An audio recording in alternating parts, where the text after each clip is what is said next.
Olá, meus amigos e minhas amigas. Estamos iniciando o programa semanal ABC do Espiritismo, que vai ao ar pela TV Mundo Maior e também pela TV A Caminho da Luz. Que alegria em estarmos juntos, estudando ora o Livro dos Espíritos e ora o Evangelho segundo o Espiritismo.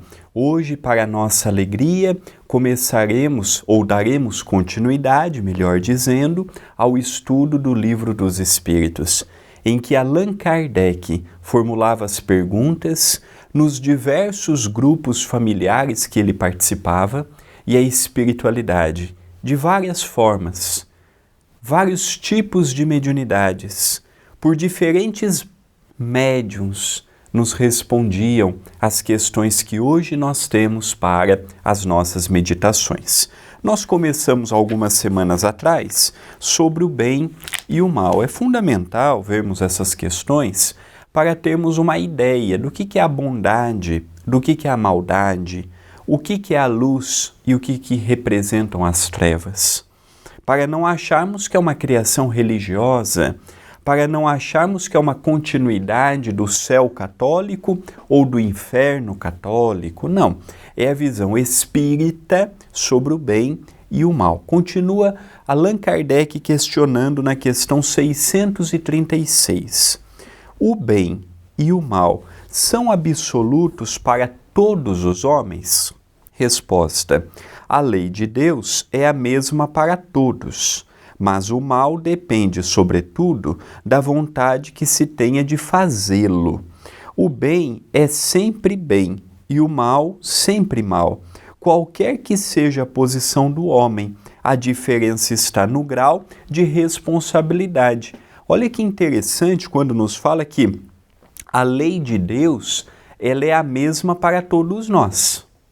É a mesma para todas as raças, para todos os povos. Agora, ela é aplicada conforme o grau de maturidade e de senso de coletividade. Eu não posso pegar um povo primitivo que nós temos aqui e acolá no planeta Terra e exigir o mesmo que eu exijo dessas superpotências que têm um grande intelectual desenvolvido. Nós temos que ver que a lei é a mesma, só que se cobra de um sábio com um grau de responsabilidade maior. Cobra-se de um leigo uma responsabilidade menor. A lei é a mesma para todos, só que eu não posso colocar aplicabilidade para todos iguais. Aqueles que têm condições de dar um passo maior, de dar um testemunho maior, de dar um auxílio maior na marcha evolutiva, esse será mais responsabilizado se errar, como esse terá um maior mérito se acertar. O mal e o bem, eles são mal e bem em qualquer parte. Ah, mudou. Hoje nós vemos, não é? Quantas brincadeiras de criança de 30, 40 anos atrás que era inofensivo e que hoje é considerado racismo, bullying. Hoje você está diminuindo a pessoa. Hoje nós temos até que tomar cuidado com o que brincamos, porque hoje as leis modificaram. Não é que naquela época era certo, mas não havia fiscalização, a conscientização que nós temos hoje. Então, o bem ele vai ser sempre o bem. O errado será sempre errado, em qualquer parte. Por mais que esta lei no Brasil seja assim, e num outro país seja o oposto, lembremos que a lei divina, ela não está sujeita aos caprichos dos homens. Não está sujeito à vontade temporal do homem. Lembremos que enquanto as nossas leis são falhas, tendenciosas, dúbias, dá muitas interpretações para o magistrado, as leis divinas não. Elas agem conforme as nossas ações, as escolhas que nós tínhamos naqueles momentos em que escolhemos aquele caminho, o que passou pela nossa cabeça para agirmos da forma que agimos, é levado em conta, portanto, a nossa intenção. A nossa intenção.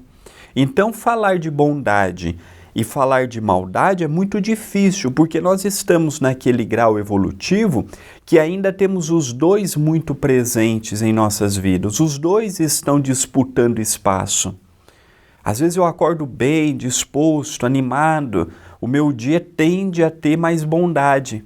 Às vezes eu acordo triste, deprimido, melancólico, preocupado, ou algo não saiu a contento. O lado meu malvado, de maldade, ele vai estar mais presente. Ao passo que Chico Xavier, Mahatma Gandhi, Irmã Dulce, Nelson Mandela, Madre Teresa de Calcutá, personagens do século XIX e XX que se destacaram pela bondade genuína, eles já não mesclavam mais entre a bondade e a maldade, era apenas um caminho. E é o caminho que um dia nós também teremos. Nós ainda estamos a passos trôpegos, ainda a passos vacilantes. Na questão seguinte, 637, o selvagem que cede ao seu instinto, comendo carne humana, é culpado? Então aqui Allan Kardec está falando do canibal. Como é que nós devemos ver aquele espírito em estado primitivo da sua evolução, que ainda come carne humana, imaginando que está comendo um alface, legumes ou mesmo uma proteína animal? Como é que nós, os espíritas, vemos esses selvagens com atitudes de selvageria presentes até nos dias atuais? Qual que é a visão espírita que devemos ter a respeito dessas pessoas? Resposta: eu disse que o mal depende da vontade. Pois bem, o homem é tanto mais culpado quanto melhor sabe o que faz. E aqui uma colocação de Kardec. As circunstâncias dão ao bem e ao mal uma gravidade relativa. O homem comete frequentemente faltas que, sendo embora decorrentes da posição em que a sociedade o colocou, não são menos repreensíveis. Mas a responsabilidade está na razão dos meios que ele tiver para compreender o bem e o mal. É assim que o homem esclarecido, que comete uma simples injustiça, é mais culpável aos olhos de Deus que o selvagem, que se entrega aos instintos.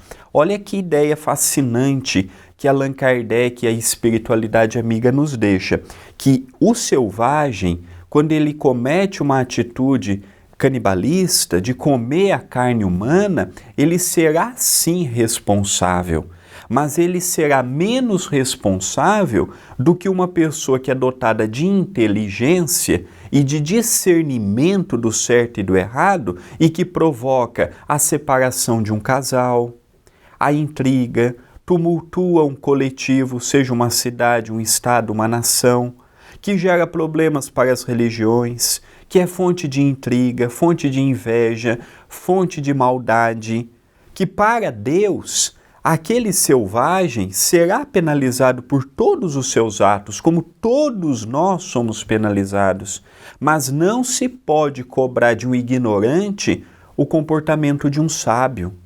Nós, diferentes de um selvagem, nós quando erramos, quando magoamos uma pessoa, quando ferimos uma pessoa, quando pisamos na bola com uma pessoa, hoje nós temos discernimento para tal.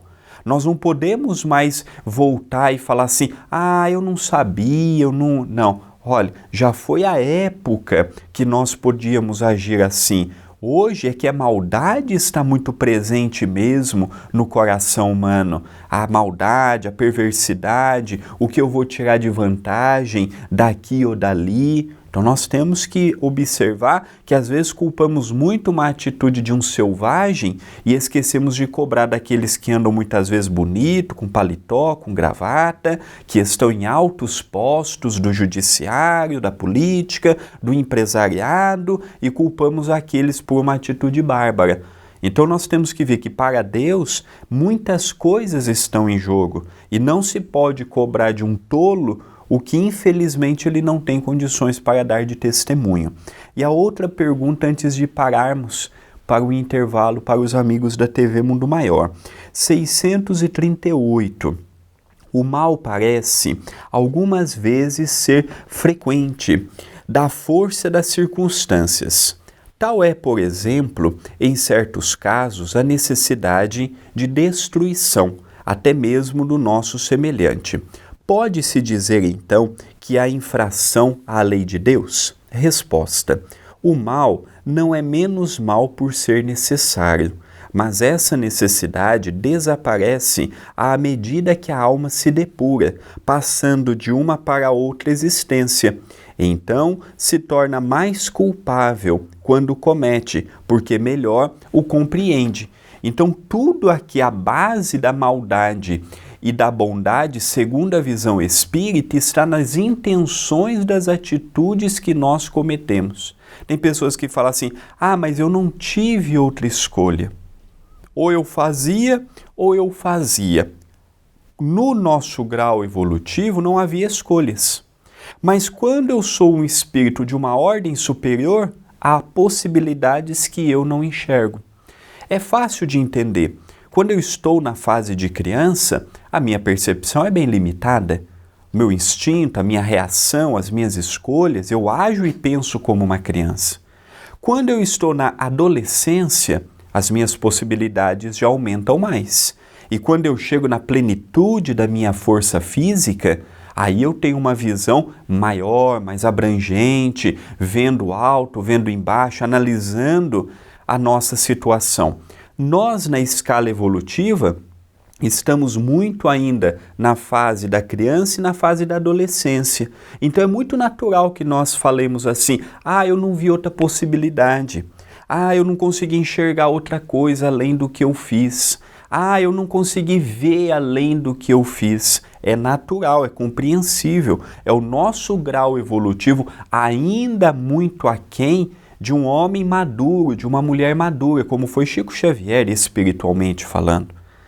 Nós não conseguimos imaginar o Chico destratando, desfazendo, o Chico agindo pelo egoísmo, porque há muito ele já superou essa fase.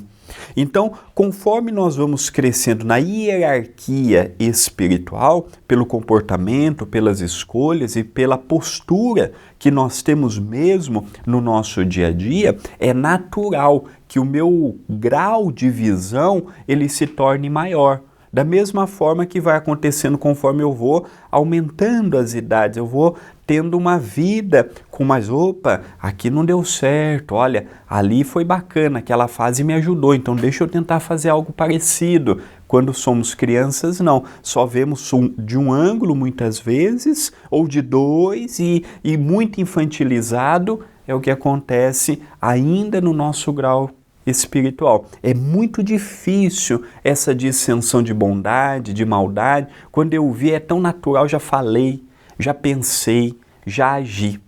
É um tema palpitante. Nós vamos para o intervalo, para os amigos da TV Mundo Maior, e nós vamos continuando com os amigos da TV A Caminho da Luz. Voltamos com os amigos da TV Mundo Maior e continuamos com os amigos da TV A Caminho da Luz. Então, neste panorama que nós estamos hoje enfrentando, do discernimento da bondade e da maldade, é importante nós vermos como espíritos em evolução. E eu não posso cobrar de mim uma carga que eu ainda não tenho condições para suportar. Um carro, ele tem limite, pode levar 5 pessoas.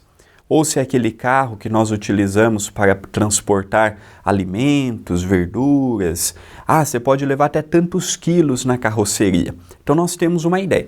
Nós todos também somos assim, dotados de necessidades, dotados de, olha, o meu limite é até aqui.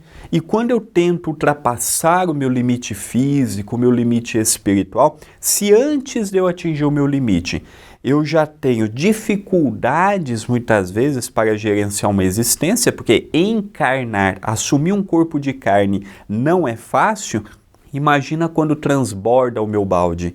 E o emocional, o físico, o sentimental, está tudo abalado. Então é importante nós vermos a bondade e a maldade sob um conjunto amplo. Continua, 639. O mal que se comete não resulta frequentemente da posição em que os outros nos colocaram, e nesse caso, quais são os mais culpáveis? Resposta: o mal recai sobre aquele que a causou. Assim, o homem que é levado ao mal pela posição em que os outros o colocaram é menos culpável que aqueles que o causaram, pois cada um sofrerá a pena não somente do mal que tenha feito, mas também do que houver provocado. Então, qual que é a ideia aqui? Então, eu contrato uma pessoa para matar a outra. Perante a lei divina, ambos serão responsáveis. Aquele que pagou para tirar a vida terá uma pena maior, e aquele outro que não terá uma pena muito menor não, mas também terá uma pena, aquele que atirou a vida da outra pessoa. Porque eu posso pedir muitas coisas, mas vai também do outro aceitar ou não. Nós sabemos que o mundo ele é muito complicado. Ele tem o lado bonito, tem o lado luz, tem a generosidade no coração de muitas pessoas, mas o mundo ainda tem um lado sombrio muito presente. Talvez nós não a conhecemos. Eu mesmo não a conheço e também não faço questão de conhecer. Mas o mundo tem muita maldade, o mundo tem muita perversidade. O mundo não é o campo florido que nós imaginamos, todo mundo vibrando a paz, querendo o amor. Olha, vamos falar de Jesus Cristo, vamos trazer a sua luz para a nossa vida. Ainda não é assim. O mundo de provas e expiações ainda não é assim. Essa pergunta também se encaixa muito no que nós estamos vendo na Rússia e na Ucrânia. Muitos estão mandando pessoas para lá. Então essas pessoas que estão indo, muitas delas obrigados. Muitas pessoas que estão na linha de batalha e que ao longo das guerras sucessivas estiveram nas linhas de batalha, não estão lá porque querem. Muitos são intimados, obrigados, e se não vão, são deserdados, seja pela família, pelo governo e às vezes até convidados a sair do país natal. Agora, eu sou obrigado a estar lá. Ameaçaram a minha família, ameaçaram todo mundo, eu vou. Não tem outra opção, ou eu fujo, ou eu vou. Só que se eu fugir, eu não posso mais voltar para o meu país, a minha família já não me aceita mais, pode até matar a minha família, o dano colateral vai ser maior. Então eu vou. Agora, chegando lá, eu passo a ter gosto por torturar, abusar de mulheres, ferir, matar. Eu passo a ter gosto por aquilo. Aí eu já passo a ter uma pena maior. Eu já passo a ter uma responsabilidade maior. Porque eu já não estou apenas cumprindo ordens. Eu também estou fazendo com requintes de maldade. E é aí que perante a lei divina a coisa pega. Porque enquanto eu não estou fazendo com maldade, com perversidade, eu estou ali porque eu sou obrigado. Ou eu vou, ou coisas piores podem acontecer comigo, com a minha família, com os meus familiares. Então eu vou. Às vezes nós não temos ideia do que é uma guerra. Às vezes nós não temos ideia do que é estar da mãe de um ucraniano neste momento, da mãe de um russo nesse momento, ou qualquer outro lugar do mundo que esteja passando por um conflito de proporções maiores ou menores. Nós não temos aquela ideia. Então, quando um manda e o outro acata e realiza, ambos têm responsabilidade. Isso é o importante. Às vezes a gente fala assim, mas foi o outro que mandou. Foi o outro que mandou, mas foi você que executou. Então, perante a lei divina, ambos terá culpa. Continua, 640. Aquele que não faz o mal, mas aproveita o mal praticado por outro, é culpável no mesmo grau? Eu não fiz o mal, eu não pratiquei o mal, mas eu aproveitei das pessoas que fizeram o mal para ter alguma vantagem em torno do mal gerado pelo outro. Como é que fica? É como se cometesse ao aproveitá-lo. Torna-se participante dele.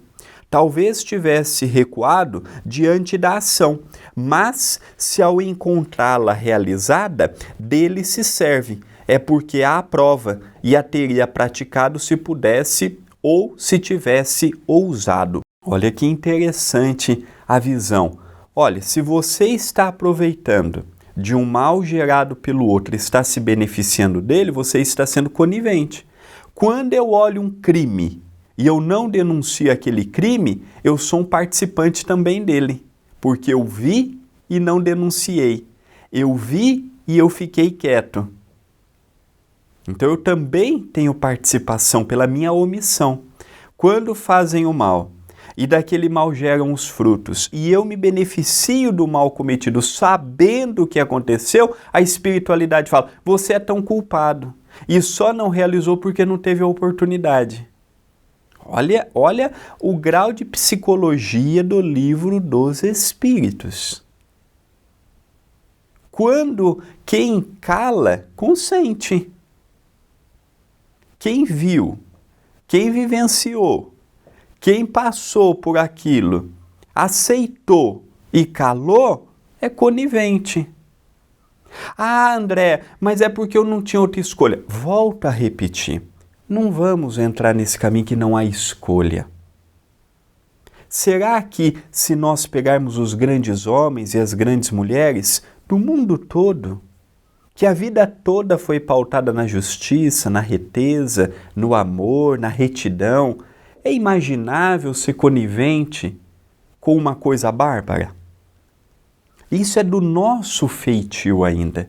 Então nós não podemos dizer assim, mas eu não tive alternativa, eu não tive oportunidade outra, eu não tinha o que fazer. Nós sempre temos o que fazer. Só que às vezes o certo custa um preço alto.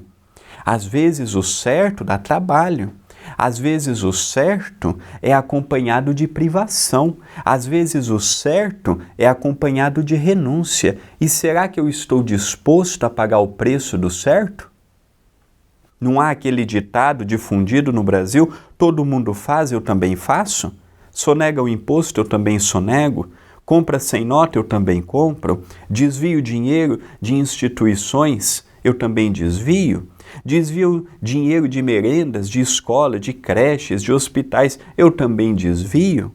O que vai fazer falta uma borracha no meu trabalho? O que vai fazer falta eu imprimir na impressora do meu trabalho? Lá tem tanto, meu chefe está tão rico que não vai fazer falta de 5 folhas? O problema não são 5 folhas, é o pedir. É o pedir a borracha. Olha, eu tenho um trabalho para apresentar, eu não estou com tempo, eu não tenho folha, eu não tenho impressora. Eu posso usar a impressora aqui do trabalho para imprimir 5 folhas? Ninguém vai censurar. Só que às vezes eu prefiro não falar. Eu prefiro fazer na clandestinidade. É aí que o livro nos fala. Cuidado, porque às vezes esse ímpeto eu estou fazendo da mesma forma que aquele desonesto. Continua Allan Kardec, na última questão de hoje, do programa de hoje. O desejo do mal é tão repreensível quanto o mal? Veja, desejo. Às vezes eu não realizei, mas eu desejei o mal. É tão condenado quanto se eu praticasse o que eu desejei? Resposta. Conforme a virtude em resistir voluntariamente ao mal que se sente desejo de praticar, sobretudo quando se tem a possibilidade de satisfazer esse desejo. Mas se o que faltou foi apenas a ocasião, o homem é culpável.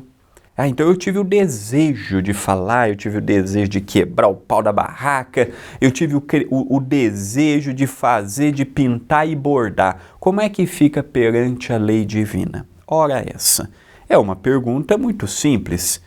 Todo desejo que eu emito para com o próximo, eu já estou cometendo a maldade, porque de mim está saindo uma força pensamento. De mim está saindo uma força pensamento. Só que nós temos que ter a ideia, e hoje já temos a maturidade, hoje já temos o estudo, hoje já temos a compreensão de tudo que eu emito para o próximo, volta automaticamente para mim. Bondade ou maldade? Desejo de felicidade ou de infelicidade? Querer bem ou querer mal? Tudo que eu emito de pensamento vai em direção do próximo e volta para mim. Então o pensamento, eu prejudiquei fulano. Essa é uma frase equivocada. Ninguém prejudica ninguém. Nós nos prejudicamos. Eu posso fazer uma vítima pelo meu orgulho, pela minha ganância, pelo meu egoísmo, pela minha forma de agir e de pensar. Eu posso prejudicar a pessoa. Mas na grande, grande realidade, quando sai de mim a maldade, é para mim que ela vai voltar, é para o ponto emissor. Então eu não estou prejudicando ninguém a não ser a mim. Eu não estou maltratando ninguém a não ser a mim. Eu não estou prejudicando a vida de ninguém a não ser a minha própria. Além disso, eu posso estar arranjando um opositor, eu posso estar arranjando um inimigo, eu posso estar arranjando dívidas perante a lei divina, que mais cedo ou mais tarde eu terei a necessidade de reconstruí-la. Mais cedo ou mais tarde. Então foi um pouquinho do panorama sobre o bem e a bondade e a maldade, que nós vimos hoje com Allan Kardec e com a espiritualidade amiga. Eu agradeço muito a TV Mundo Maior, a TV A Caminho da Luz, pela oportunidade que estão me dando deste programa semanal. Na próxima semana daremos continuidade com o nosso estudo. Que nosso Senhor Jesus Cristo, que os bons espíritos nos abençoe, nos ampare, nos fortaleça, que a continuidade da nossa semana possa ser de muito trabalho, possamos refletir muito em torno da bondade e da maldade, tomarmos muito cuidado para não estarmos cometendo mal com a ilusão de estarmos cometendo bem. Tomemos muito cuidado, que é uma linha muito tênue. O bem e o mal é uma linha muito tênue. Vamos tomar muito cuidado para não colocarmos o nosso dia, nossa semana ou nosso mês a se perder. Muita paz, muita luz e até o nosso próximo programa.